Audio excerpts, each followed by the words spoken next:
राजनीतिक रणनीतिकार और जनसुराज के संस्थापक प्रशांत किशोर इन दिनों बड़े जोर शोर से बिहार विधानसभा चुनाव लड़ने की तैयारी कर रहे हैं।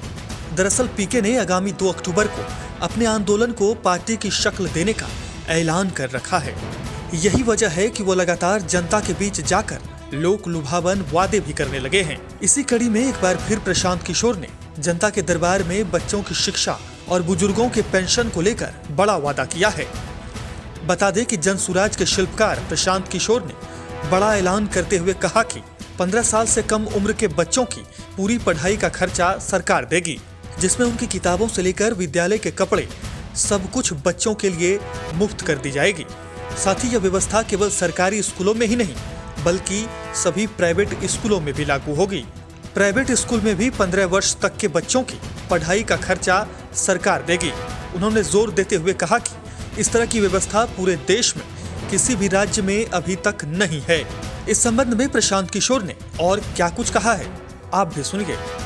आज भी आपके बच्चों के पढ़ाई के नाम पर, गरीब के बच्चा के पढ़ाई के नाम पर 50,000 करोड़ रुपया खर्चा हो रहा है और 50 को गरीब का बच्चा भी पढ़ नहीं रहा, सारा पैसा लूट कर रहा है। तो जब अगले बरस ये जनता का राज बनेगा तो 15 साल से कम उम्र के आपके बच्चे का कपड़ा लत्ता पढ़ाई का पूरा खर्चा सरकार से मिलेगा। चाहे आपको प्राइवेट स्कूल में पढ़ाना है उसका पैसा भी आपको सरकार से मिलेगा।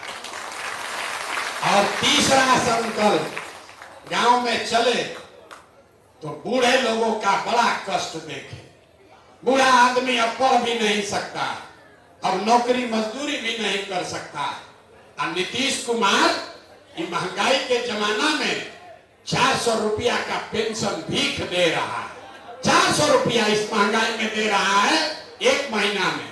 तो ये तय हुआ कि अगले बरस जब जनता का राज बनेगा तो दिसंबर 2025 से 60 वर्ष से ज्यादा उम्र के हर महिला पुरुष को कम से कम 2000 रुपया मासिक पेंशन जरूर दिया जाएगा।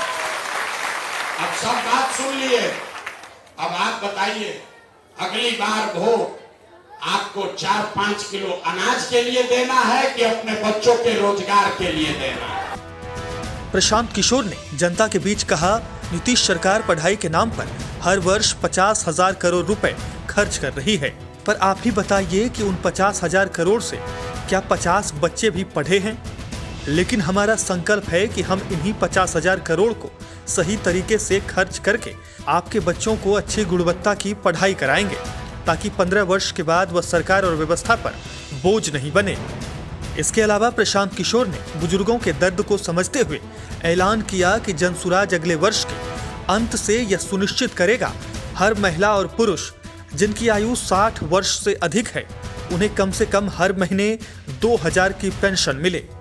इस दौरान उन्होंने नीतीश कुमार पर तीखा हमला करते हुए कहा, इस महंगाई के दौर में मात्र 400 रुपए देकर क्या वह आप पर कोई एहसान कर रहे हैं? इस महंगाई के दौर में मात्र 400 रुपए में अपना जीवन यापन करना नामुमकिन है।